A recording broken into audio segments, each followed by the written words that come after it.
Well, good morning, everybody. Welcome to the first GIM Grand Rounds of the season. And thank you all for being here. Brandon just sent me a chat saying I need no introduction. So, but I will introduce myself. So I think I know everybody on this list so far, but I'm Mark Earnest, and am delighted to be with you this morning. And delighted to talk about this. So I had fun putting this slideshow together. I'm hoping this will be interactive, and I'm hoping that people will turn their videos on and ask questions as we go through. And just a reminder from Agata to please check in. This. Let me see, how do I advance on here? I'm trying to remember.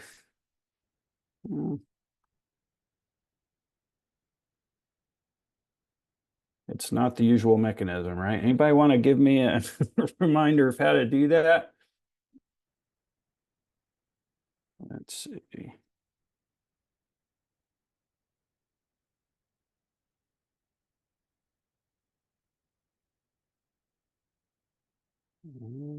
There we go. Okay. As for the interactive part of this, I've got a quiz, so my comments will be oh, I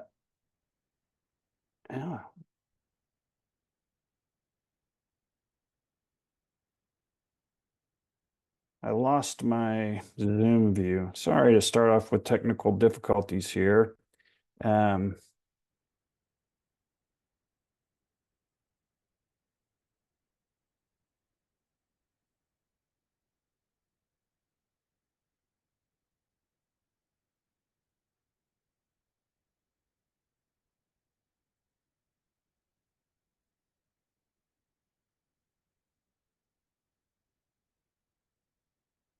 So would somebody unmask and tell me what slide you're seeing, or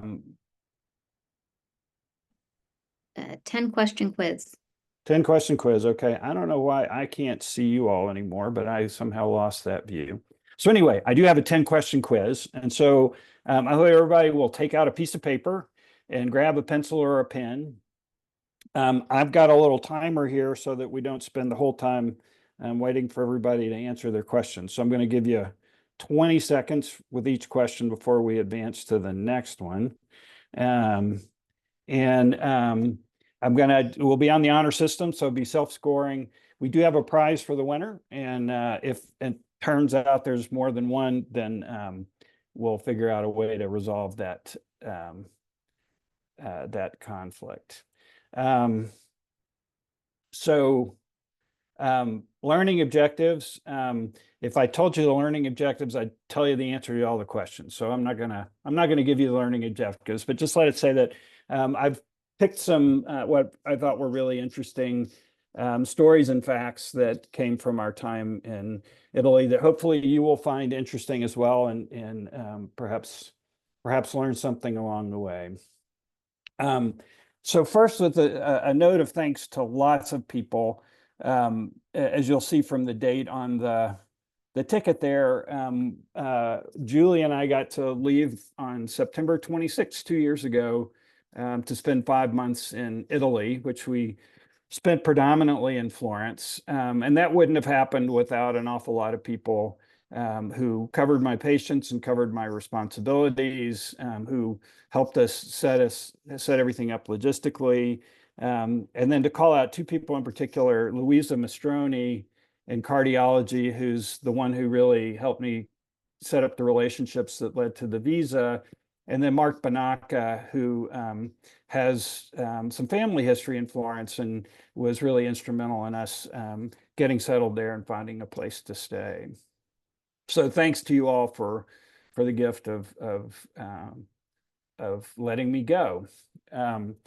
What you see here is a map of modern Florence. Superimposed on that are the walls that were there in the 13th century. So if you've never been to Florence, Florence was actually founded in the 1st century BC by the Etruscans and has been continuously inhabited ever since. Florence during the 15th and 16th centuries experienced this enormous boom, which is known as the Italian Renaissance. It was the Renaissance sort of spread throughout Italy and to other parts of Europe, but Florence was really the place that drove much of that and the start of it. And then I've drawn some arrows on here just to kind of orient you to some of the places in Florence. So the train station, which is where most people come in the kind of upper left corner there. The Duomo, which is really in so many ways the heart of Florence. It sits right in the middle. I'll talk a bit more about the history of the Duomo, but it is both centrally located physically and sort of metaphysically in so many ways as the heart of Florence. Below that, you can see on the river is the Uffizi. So Uffizi is the Italian, it's plural for office. So the offices, and it was the seat of government for a number of years. It's now, of course, one of the most well-known and prestigious art museums in Europe. And then next to it, you can see the arrow going to the Ponte Vecchio, which is a bridge. I'll show you some images of the Ponte Vecchio in a minute. That was built in 1340. It was the first, I'm trying to remember the architectural term, but it's built on 3 masonry arches, and it was the first in Europe of that type. It was actually also the only bridge to survive World War II. So all the other bridges were mined by the Nazis and blown up, and the Ponte Vecchio was mined, but for reasons that aren't entirely clear, it was never blown up. And there are various theories about art-loving Nazi leadership who chose not to do it. And then over on the far left, you can see the sign that says, or the arrow to our apartment, which is where we stayed for 5 months. We were, just to give you some perspective, we were complete pedestrians while we were there. It was about a 12-minute walk to the Duomo, about the same to the train station. And the area, the neighborhood we're in is called the San Frediano neighborhood. It's named for, if you see the 11 there, there's a gate and a section of the old wall that's still preserved there that's called the San Frediano Gate. And there are sections of the wall that are preserved and, often just 100 feet or so, or just a single gate. So as you walk through the city, you see remnants of the old gate as you walk around. This is the street we lived on, and you can see Julie in the lower left corner. The arrow points to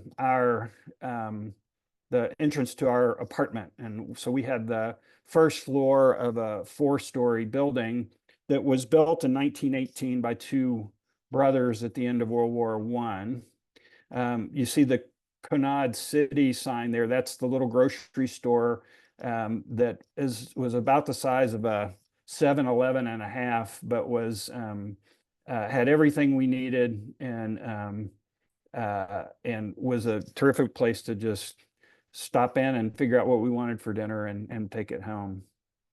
And then this is the view that greeted us most mornings. So the Arno is the river that goes through Florence. It flows toward you in this picture, and if you were to paddle down the Arno, you would eventually pass the city of Pisa and then pass out on the western coast of Italy. You see 2 bridges in this picture. So the one closest to you is Santa Trinita, which again was rebuilt after World War II. And then you can see in the background the Ponte Vecchio kind of peeking out over it and then reflected underneath it. And the Ponte Vecchio is fairly unique in that it is not just a bridge, but it has all of these shops and apartments that are built up on it. And this is a picture of actually on the Ponte Vecchio on a rainy day. And even on a rainy day, there are lots of people on the Ponte Vecchio. And you can see some of the shop windows, which were mostly jewelry stores along there. Okay, so here is the first question. Fill in the blank with this quote from Italian waiter.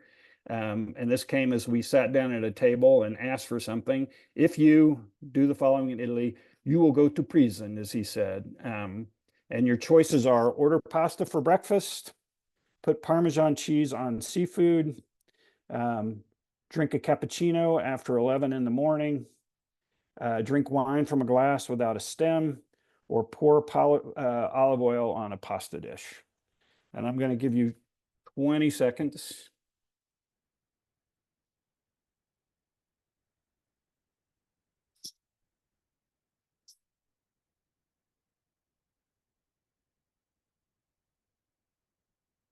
Okay, who knows the answer to that question? Anybody want to unmute?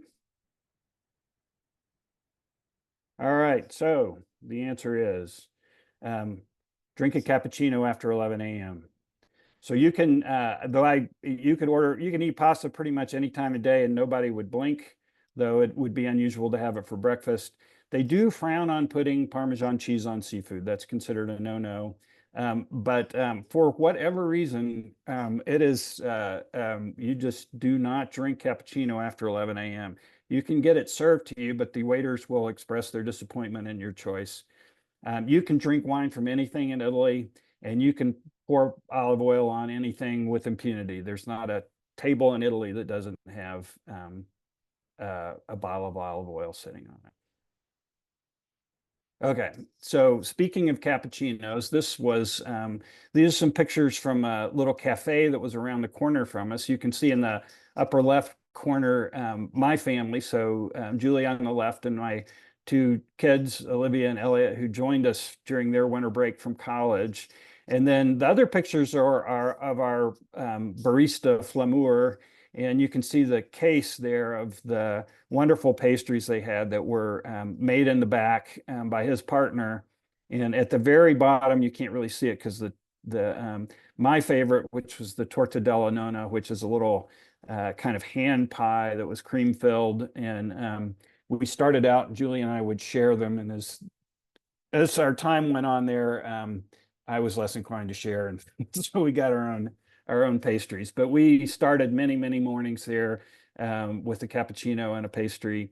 A cappuccino in Cafe Mille Folie would be €1.30, which was about $1.50, to give you some idea of how it might compare to Starbucks.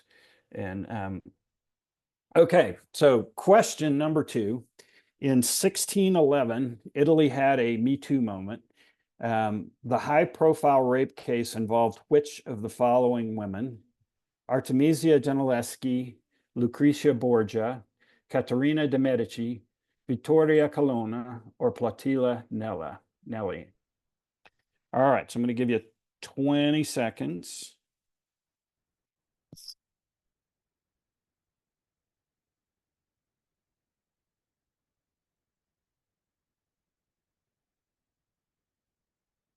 And remember to write down your answers, because there will be a prize at the end. All right. So the answer is, I'm sorry, I passed by that. Artemisia Gentileschi. And we got to know Artemisia through this process. So what you see here is a painting called Inclination. It is a painting by Artemisia, and it is being restored. And so we found this out early on, and every Friday in the afternoon, they opened up the restorer, who's the woman you see there, who actually is an American, would have sort of open office hours. And so you could come by and talk with her and see what progress she made. So as you look at the picture, you can see these sort of lines where there are bright colors and then kind of dull, almost sort of amber looking colors. And so that's her progress with the restoration. The painting you see is actually thought to be a self-portrait of Artemisia. She often was known to paint self-portraits, and this likeness is in many of her pictures. There's not actually a portrait surviving of her that was not was not a self-portrait. This painting was commissioned by Michelangelo the Younger, who was the great nephew of the Michelangelo you all know, and it hangs on the ceiling of the house that Michelangelo bought during his own lifetime. It was being restored. So Artemisia began her life in Rome. Her father was a very well-known artist in his own right, Orazio Gentileschi. And the story of what happened to her when she was 15, a contemporary of her father, also an artist, raped her in her father's studio when he was not there. And so they took it to court, and at the time, rather than, or at least part of the cross-examination involved torture. So she spent a couple of hours with thumb screws on and did not change her story. And so her rapist eventually was convicted, and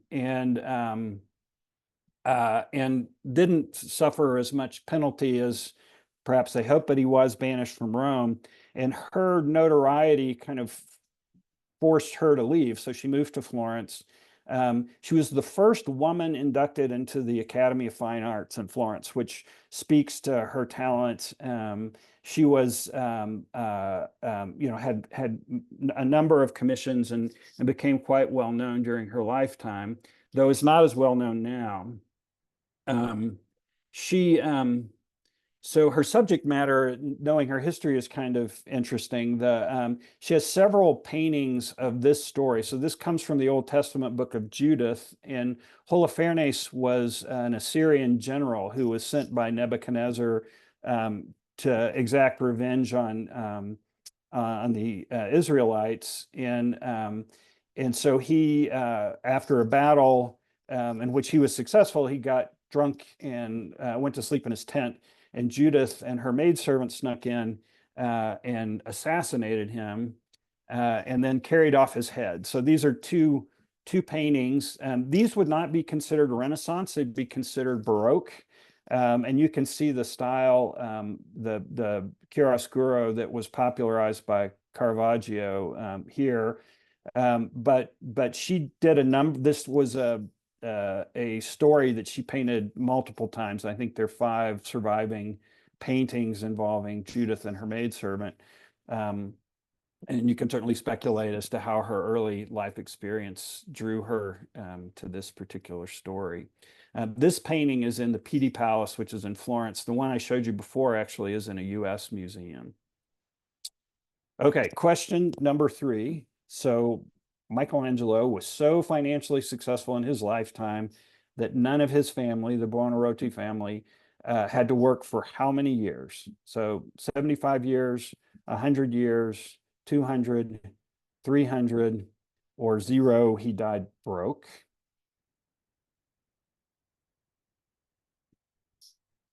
So again, write down your answers.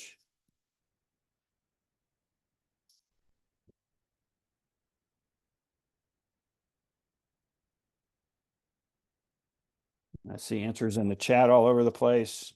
And so the correct answer is, well, first let's talk about David. So Michelangelo was a towering figure, and 600 years after his death, he still cast a long shadow over Florence. So this is a picture I took in the Accademia Museum, where this is the original David.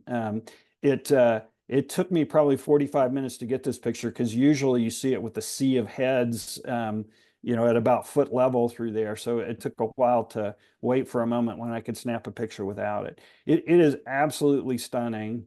Larry Feinberg, who I think is on this call, once said to me he thought that this might be the most amazing thing that any human being has ever done. And if you ever see it, I think you would be inclined to agree with it.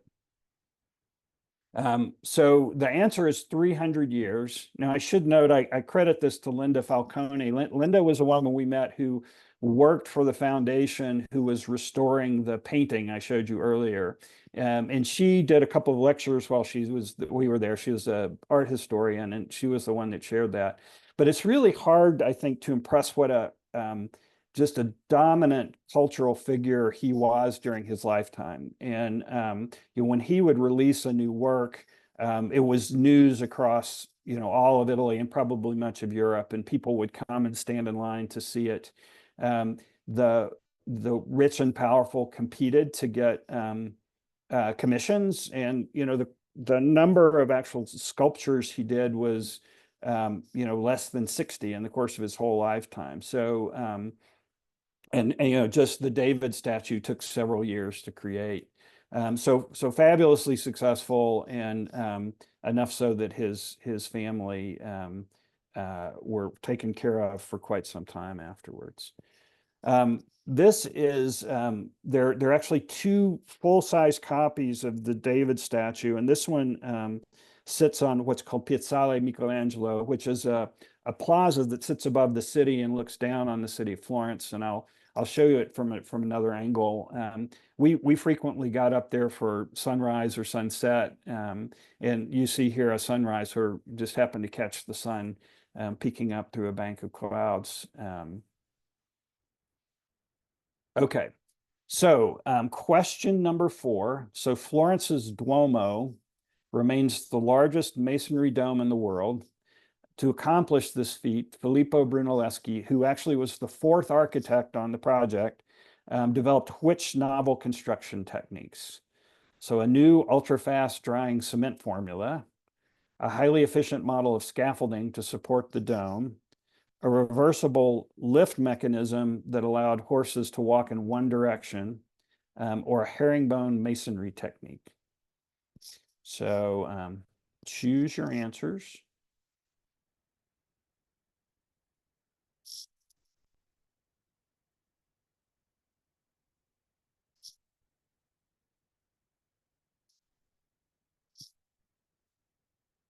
All right, so moving on to the answer. Actually, moving on to a picture of the Duomo. So this you see here is a picture. This was taken from that Piazzale Michelangelo at sunrise, looking down on the Duomo. And I'm going to take, if you start over in the left-hand side of the complex, you see a smaller dome kind of low to the ground. That's the Baptistery. There are 2 towers, sort of brown towers in the foreground. One of those is the Bargello. One of those is the tower on the Palazzo Vecchio that have nothing to do with the Duomo. They're just kind of in the foreground. And then a large kind of rectangular shaped tower with sort of a flat top. That's Giotto's tower. Giotto was one of the first architects of the Duomo. And then you see the Duomo itself. So with the large dome. And so when they drew out the original plans for the Duomo, the architect basically, so the Pantheon in Rome, he drew the dome on the building 10 meters wider than the Pantheon, which was then the largest known masonry dome in the world. And they had absolutely no idea how the Romans, 1,300 years before, had built the Pantheon.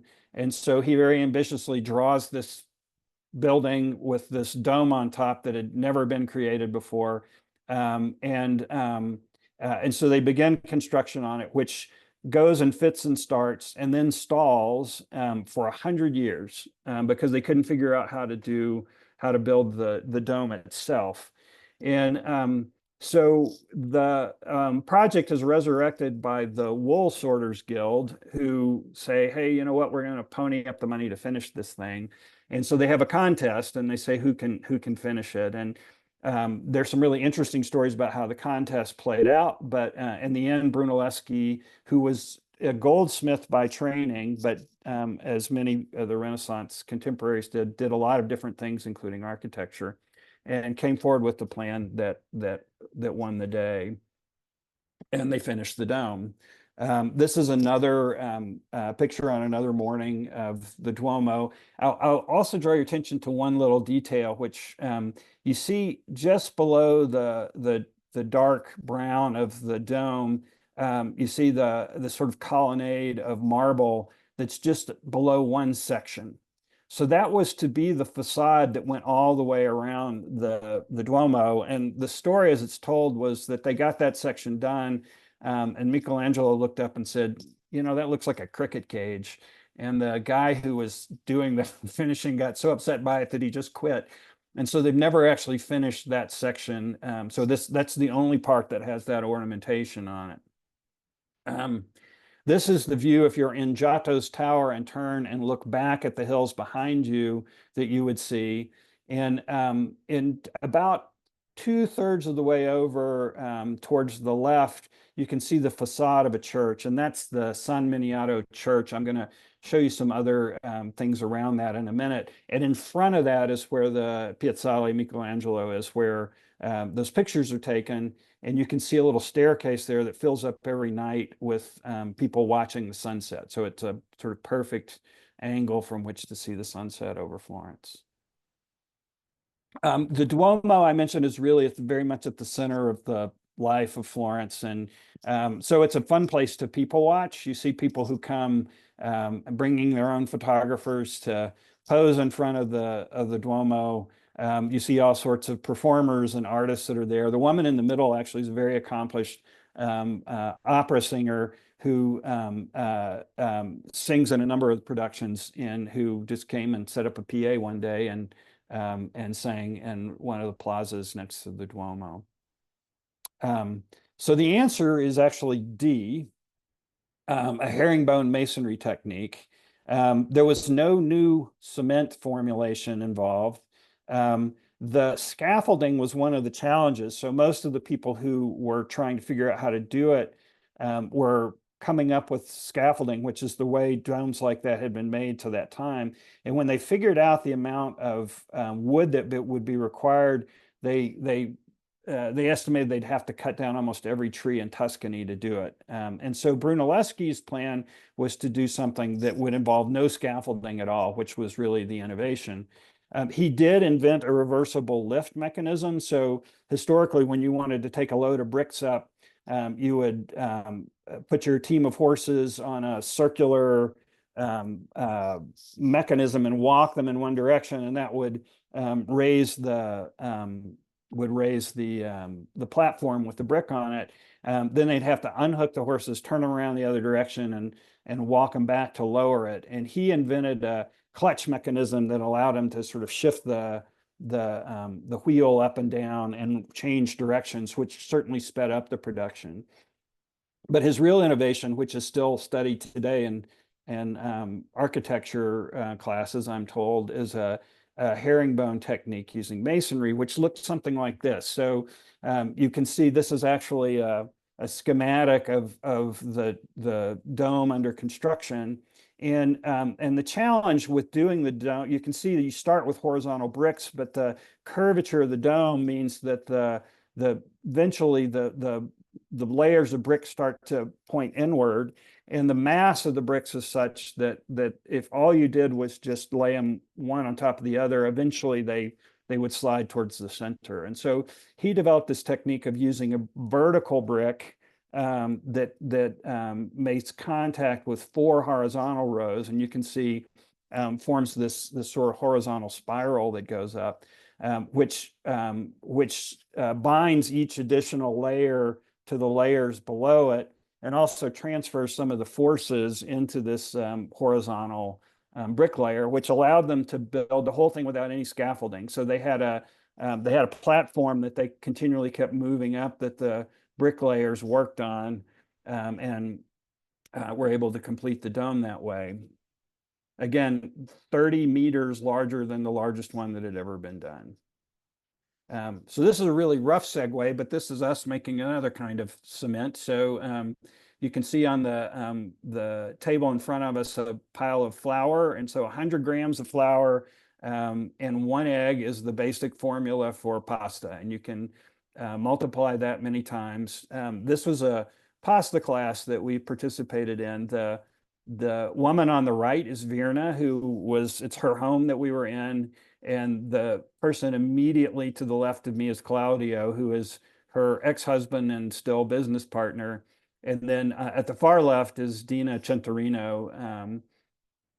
And so Dina and her husband, Santino, we met on our honeymoon, and I'll tell you the story someday, but we ended up spending 5 days with them. They invited us into their home, and we've stayed in touch and been friends ever since. Santino was taking that picture, but here's a picture of Dina and Santino. And so we spent a lovely evening with them, making pasta, among other things, and eating way too much food. And then another thing we got to do was actually go on a truffle hunt. So to the left, you see Amadeo, who was our guide and who owns the truffle hunting company and a restaurant that we had lunch at afterwards. And the right, you see his dog Alba, who you would think was having the best day of her life. Like hunting truffles is just what she lives for. So she was just bounding through the woods.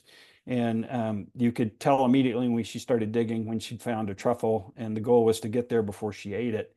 But the truffle he has in his hands is a white truffle, and that is a very large truffle, and it's probably worth $600 or $700 to give you an idea of what the truffle trade is like there.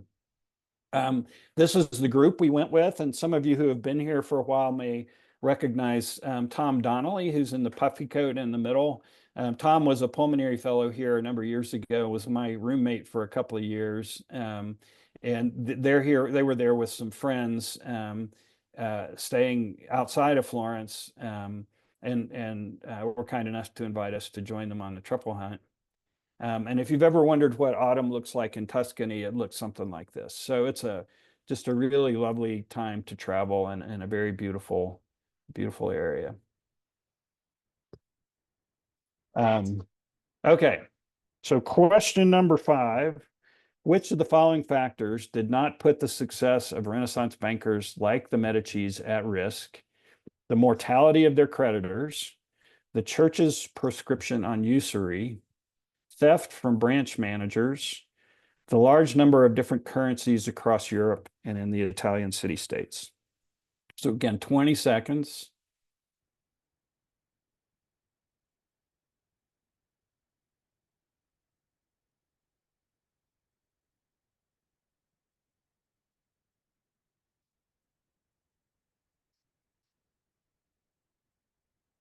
All right, you guys are on this one. So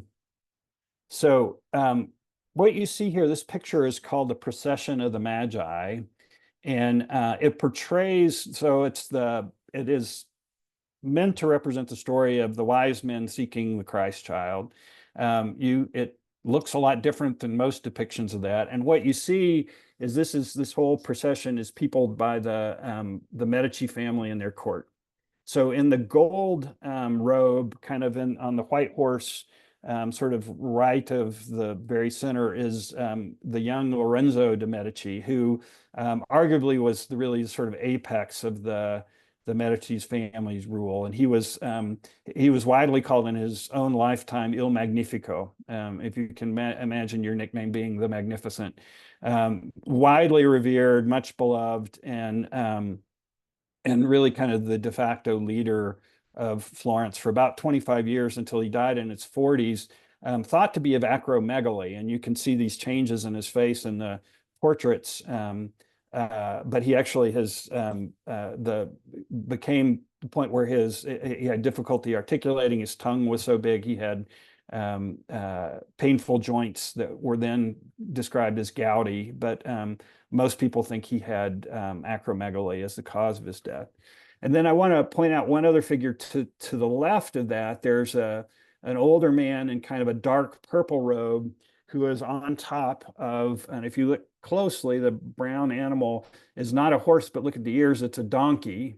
And that's Cosimo de' Medici, who was really the sort of progenitor of this. And I show this picture really to highlight what's going on here, which is you have a rich and powerful family who have commissioned artwork that is sacred, religious artwork, and they have put their own faces and the faces of their court into this, and of course it made it much grander than the original story is 3 dudes on camels kind of wandering through the desert of the Sinai, and so this was really, I think, shows the dynamics that were at play at the time, which was, power, money, and the church, as well as influence. So the, this the being patrons of the arts, paying for new churches, doing things like that was a way of currying favor and of gaining power. And often the artwork was not just for art's sake, but also to promote the the interests of the family. There was a quote that somebody shared, which I really loved. One who rides a donkey does not invite attack, which was attributed to Cosimo de' Medici. And I should say, I've tried to find an attribution for that, and I can't find it. So it may be totally apocryphal. But Cosimo was one of these people who was incredibly rich, incredibly powerful, but really cultivated this persona of humility. And so, for example, they funded the creation of the St. Mark's Cathedral in Florence and built these cloisters for the monks. He had them build a cloister for himself, which of course is twice the size of all the others, but it was a cloister. And about every month or two, he would come and spend the night there with the monks, apparently just to show his piety. So the answer, which many of you all got, is the large number of currencies was the one thing that didn't put him at risk. So people who wanted to borrow money during this time were largely kings and occasionally popes. And often what they were financing was a war. So if you finance the losing side of the war, your chance of getting your money back is pretty small. Similarly, if you finance a pope's war or their large funerary structure, which most of them tried to build during their lifetime, and that pope dies, there was not much interest on the part of the next pope to finish that off. So loans tended to be fairly iffy, and often a way of buying influence. So usury now, of course, means excessive interest, but during that era was considered any sort of charging of interest was considered usury, and so earning interest on a loan was forbidden by the church, and so the way they got around it basically was by sort of being very creative with exchange rates. And so one of the innovations of the Medicis was that they had branches all over Europe, and they created these medallions of exchange that were sort of promissory notes. And so they didn't, if you borrowed from their bank in London, they didn't have to ship a bunch of gold to London. They just gave you these medallions, which and then they would exchange florins, which was the Florentine currency, for pounds sterling, and they could sort of set the conversion rate themselves, and were able to do pretty well on that. And they did. Florence has all sorts of records going back for forever, and lots of documentation that the branch managers did a lot of skimming. So just to show you around our neighborhood a little bit, we discovered this wonderful business called a Vinaio, which you can see here, the tiny little shop, and the proprietors, Francesca and Cristiano. And you see their cold case there. So we could, stop by there, get a plate of charcuterie, some bread, and some wine. And what you can see bottles of wine in the background, but what may not be as visible are these taps right kind of over my right shoulder. And so they sell what's called vino sfuso, which is wine that they would buy directly from the vineyards, that it's never been bottled. It's in these vats that they would pressurize and would pour out of the taps.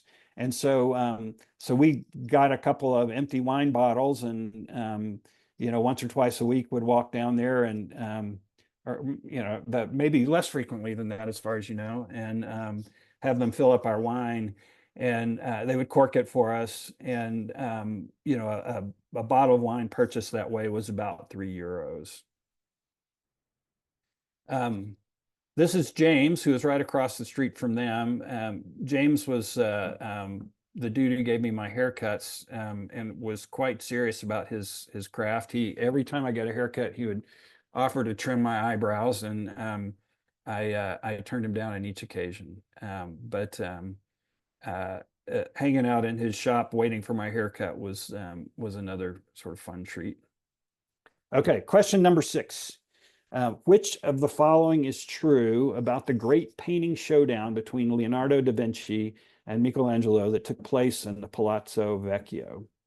A, that Leonardo's paintings melted under the heat of the torches, that Michelangelo never painted a thing, Giorgio Vassario eventually painted over all of it, that Michelangelo's cartoon was destroyed by Baccio Bandinelli, or E, all of the above.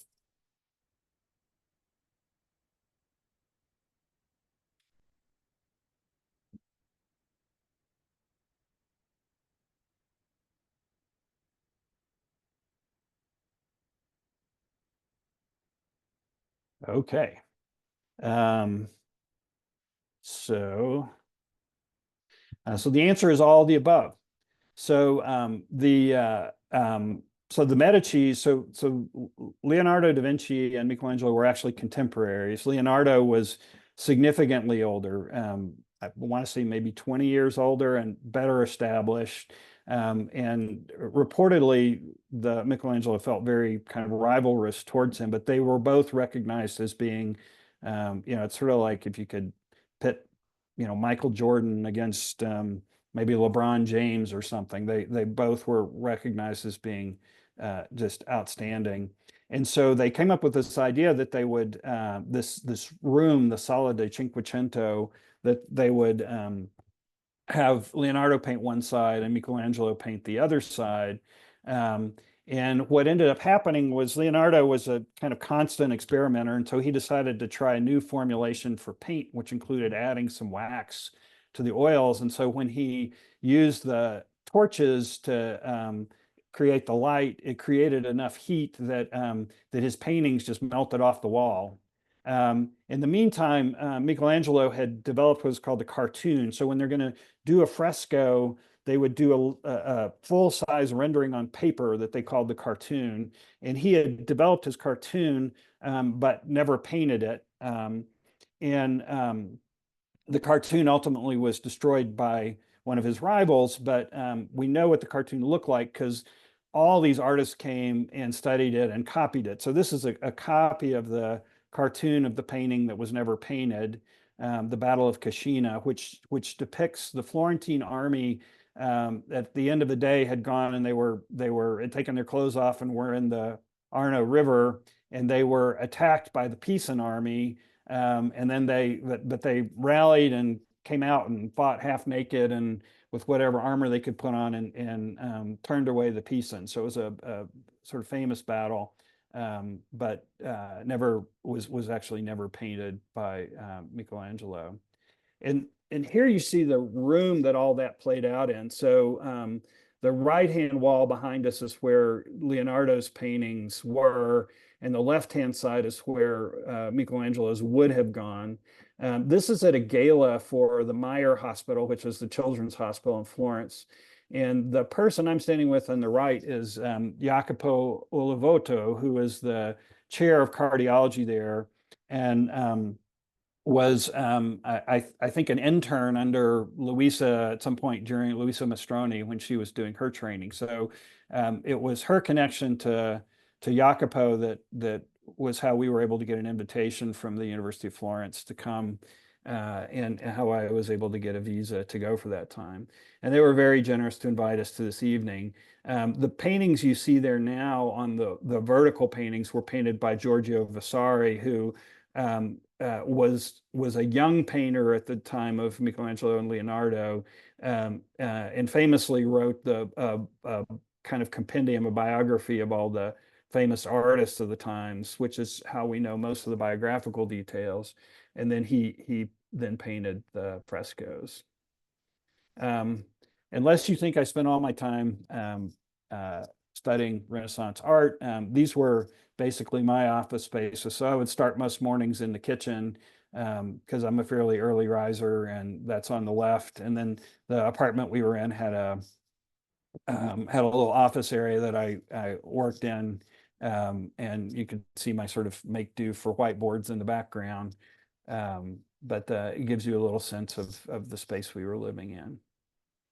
And then I did have some interaction with the faculty at Kareji Hospital, which is their main academic medical center. It's got buildings that are 600 or 700 years old, and others that have been built in the last 20 or 30 years. So this was a lecture I gave there at one point.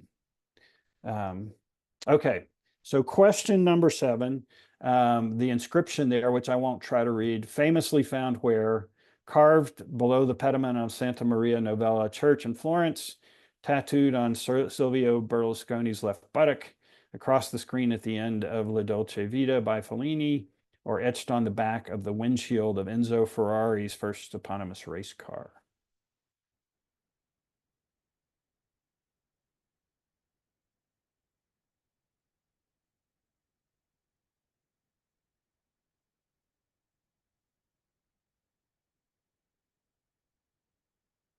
Okay, and the answer is carved below the pediment on Santa Maria Novella. So here you see the church, Santa Maria Novella, which is right adjacent to the train station. And if you look below the triangle at the very top, the sort of kind of flattened triangle, you can see those words. And so that's Latin for Johannes Ruccelli, and the date. And the Ruccelli family basically funded the completion of the chapel. And this is the first time that a family's name appears. But again, the mix of sort of art, architecture, money, patronage, and power. So this is sort of, Invesco Field at Mile High. This is sort of the, Ruccelli Church at Santa Maria Novella. And again, one of the first times that a sacred space acquires the name of a private patron. This is our favorite restaurant, Trattoria Sabatino, which has been run by the same family for about 70 years. It was just down the block from us, and where we ate our first night there. It's run by a family, so the guy you see in the middle with the plates is the brother, somebody. The next picture I'll show you, the grandmother sort of circulates around and usually asks if you want your dessert.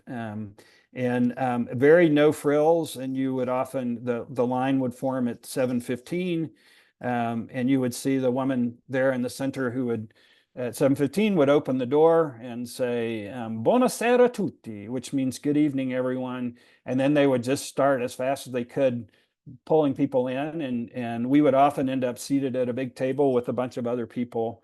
We would have the menu changed every night. We would often have multiple courses and a half liter of wine, and walk out, and the total bill would be about $25 or $26. And it was just delightful. Okay, question number 8. During the Christmas season, Italian children traditionally wait anxiously for their gifts to be delivered, A, by Santa Claus with reindeer down the chimney, by Santa Claus riding a pig named Porcellino, by Pinocchio, his side gig during the off-season for puppets, by a kindly king named Ancilotto on Christmas Eve, or by a witch called La Befana 10 days after Christmas.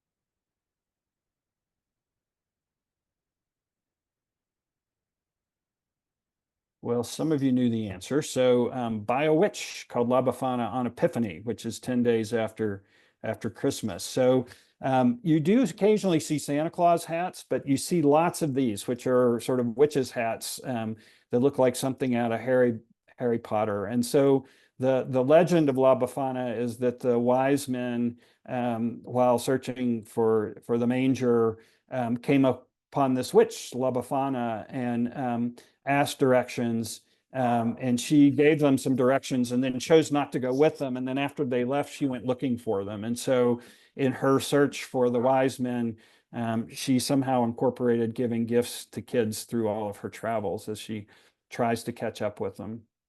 And so this is the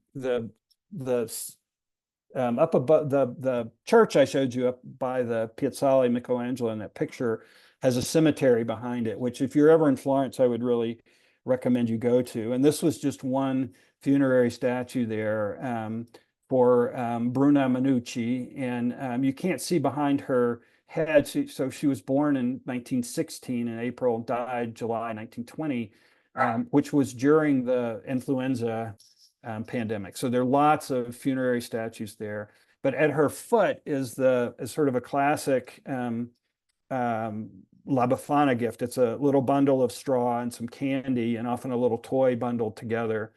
And so this was a few days after the La Befana holiday, and so it's just very moving to see this monument to this cute little girl who died over 100 years ago, and then the La Befana gift that was left there for her by somebody. The funerary statues up there are just amazing. So this was a young physician who died at 32 between the wars, and you see lots of these just really beautiful and moving statues to various folks, all very densely packed into the cemetery. So I'm going to introduce you to a new vocabulary word, cenacolo. It's the Italian word for the Last Supper. And so our next question is, how many cenacolo frescoes, so not oil paintings, but frescoes, which of course are painted in plaster on walls, are there in Florence? So 20 seconds for your answers.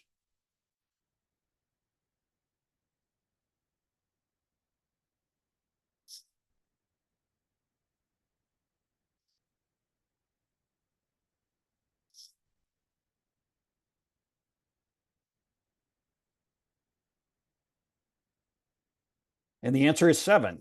So this was one of our little tasks that we took on, which was to visit all 7 of those cenacoli, which is the plural for cenacolo, and just a couple of pictures to share. But often some of these are in Central Florence. One was just about 5 blocks from our house. Others required a longer walk.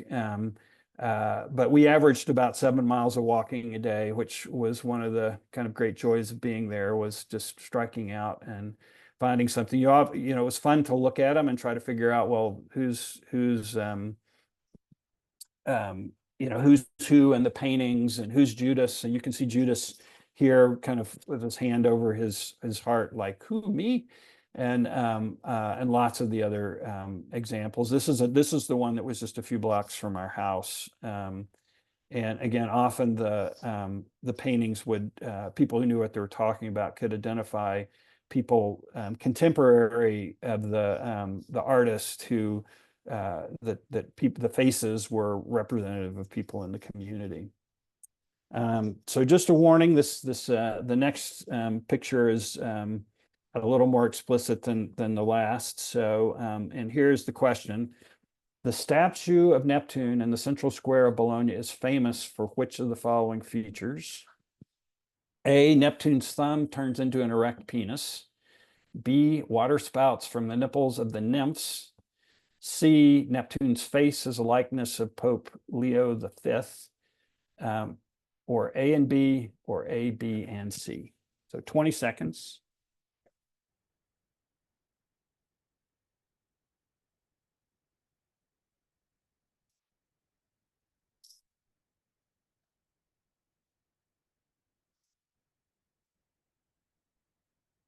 And so hang on a second. I have to, before I proceed, I have to answer a text from my son.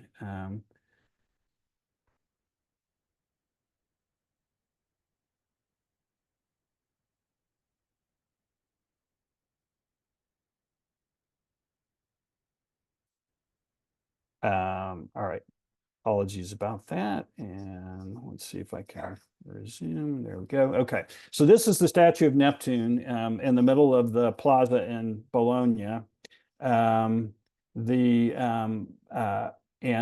this is what I imagine the sculptor's contract details. You have the answer for one of them. So this is a nymph at the base of the statue. But as the story goes, the city commissioned the sculptor to do it. And as they had the back and forth about his plans and his sketches, they agreed to the full frontal of Neptune and the squirting nippled nymphs. Try saying that 10 times really fast. And maybe that will be our tiebreaker if people have the same score. And then, at least according to the story, that his original had a very large penis that made the city fathers who were commissioning this quite uncomfortable. And so they said, nope, not that big. You gotta make it smaller. So he went back to the drawing board, and he got his revenge by repositioning the hand so that the thumb, if you look in the left-hand picture there, the thumb takes on a slightly different appearance when you get around behind it. And that supposedly was how he got his way on his plan. So this is one of the first things people will tell you when you go to Bologna, is they'll walk you around the square, they'll walk you to exactly this position, and then tell you that story. Okay, so who got what score? Is there anybody who got 10? Anybody who got 9? Anybody who got 8? Anybody who got 7? 6? 5? 4? 3? Oh, Mitra you got 4, Mitra, is that right? Yes. All right, is anybody who's going to contest Mitra's victory here? Oh, Rob got 4. Any other 4s? This is Gina. I had a 4. Gina got a 4. Okay, we got a 3-way tie going here. Okay. All right. Well, I've got a few more slides, so we'll proceed and resolve the tie towards the end here. So, so just a few pictures of some other places we visit. The Dolomites, if you ever get a chance to go there, are absolutely gorgeous. We got to visit Cinque Terre, which is in the northwest corner. You may recognize Jeff Sipple in the picture to the left. This is at the end of a hike that you can hike between cities. Jeff is a pulmonologist here, and they came for a bit. A couple other pictures from Cinque Terre. The town on the cliffs there is Monterolo, which is one of the 5 cities. We made the obligatory trip to Pisa, and of course my kids did the obligatory picture. And if you think that's original, if you turn around, this is what it looks like. There are hundreds of people taking their own pictures of them holding up the... Mark, the slides are not progressing.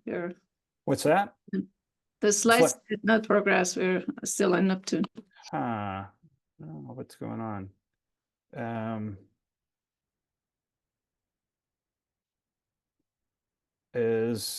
about now? Perfect. Okay. So this was Cinque Terre. Jeff Sipple is standing next to me in the picture on the left. The other shots of Cinque Terre, so Monterola on the right, the bell tower of Monterola on the left. My kids at Pisa, and as I was saying, if you think your idea is original, just turn around. That's what it looks like all day. This was a little sporty Italian sport car driver. We met the little pup who you can't see very well, but he's got his own shearling coat on, and would drive around town with his owner in this classic Fiat Abarth, which is their racing version of the little 500. There was a chapel, the Brancacci Chapel, which was about 5 blocks from us, which was undergoing a restoration. And normally you would see this from 30 feet below, but they had the scaffolding, and we could go through and watch the restoration there. You had to get reservations, but because we were there for so long, we were able to go a few times, and it was really spectacular. These were a couple of people we met. Alan Pascuzzi on the left is an American who grew up in Buffalo. His father or his grandfather was helped carve Mount Rushmore. He came to Florence to do a PhD in Renaissance art and functions as a Renaissance artist. So he does the sculpture and painting on commission using traditional techniques. And then Anna and Franco are our upstairs neighbors who we got to know and spend some time with, which was great fun. This is the guy makes the best pasta puttanesca in all of Florence, and I'll vouch for that, Antonio. One of the other little interesting things was the number of people who come to Florence for their wedding pictures, particularly Asian couples. And so you would almost every day come across a wedding party with their own photographer getting pictures taken. This is a Fiat Balilla, which competed back in the day with Ferraris and Bugattis and was a sports roadster. Florence is a great place to people watch, and really were just delightful people that we enjoyed getting to know, and an incredibly beautiful city. This guy fished out on the river in front of where we were staying, multiple times during the time we were there, and caught him against the sunset one night. We got to take a trip to Venice for a long weekend, and if you haven't been there, it's worth the time. Florence is a wonderful city to walk in. They have walking trails and actually an app that you can use to plan your walks, and this is one of the trails along the Arno. And those are all the slides I got to show, though I've got a gazillion more. But anyway, I would love to, if people want to stay and chat, I think we're up on the hour here, but would love to entertain any questions. You all have been awfully quiet as I've jabbered along.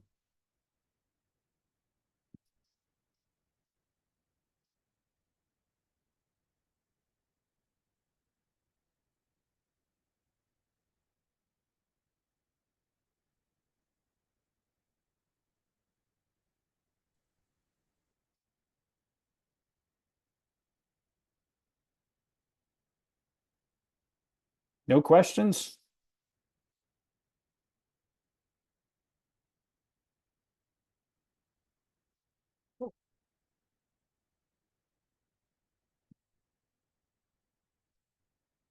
Yeah, I'm trying to figure out how to stop sharing my screen. Let's see here. Clearly, I've got some remedial work to do on. Oh, there we go. All right.